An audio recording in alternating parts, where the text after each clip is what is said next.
على تنفيذ ركلة الزاوية، تأتي عالية رأسية ولا أروع من أسامة. شوف ارتقى أسامة، ولكن شوف بالآخر هي بالقدم ليست بالرأس، هي بالقدم ليست بالرأس. سلام يا سلام، يعني ممكن تعيدها من جديد.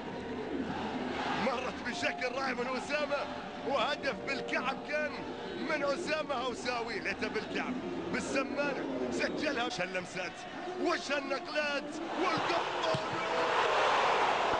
يعديها والقحطاني توصل له، والهمسون مرة أخرى للشلهوب والتسديدة تفلت والجول. والقحطاني تعود من جديد ديبالونج الطرف الايمن بعرضيه، والقحطاني شوف المحاوله، وشوف الفريدي لمسه والثانيه والثالثه براسيه على يمين حارس المرمى.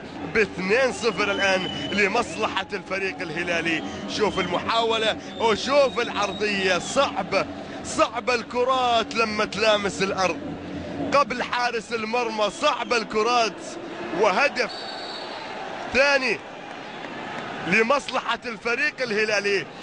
القحطاني تصطد كورته وتعود وتسديده. الهدف الثالث للهلال، ياسر جول. مباراة دور ال16 كأس ولي العهد.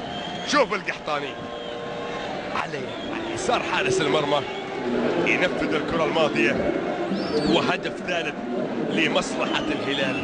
3 مقابل لا شيء. آخر لقاء جمع بين الفريقين كان بنفس لمسة حاضرة وتسديدة قوية، والقائم جول. شوف الكرة لما مرت، شوف التسديدة أولا بالعارضة للمرة الثانية، ثم إلى الوليد، ووليد على يسار حارس المرمى بهدف رابع لمصلحة الفريق الهلالي. شوف المحاولة والكرة الماضية اللي عدت ومرت، والهدف رقم 4 لمصلحة الهلال.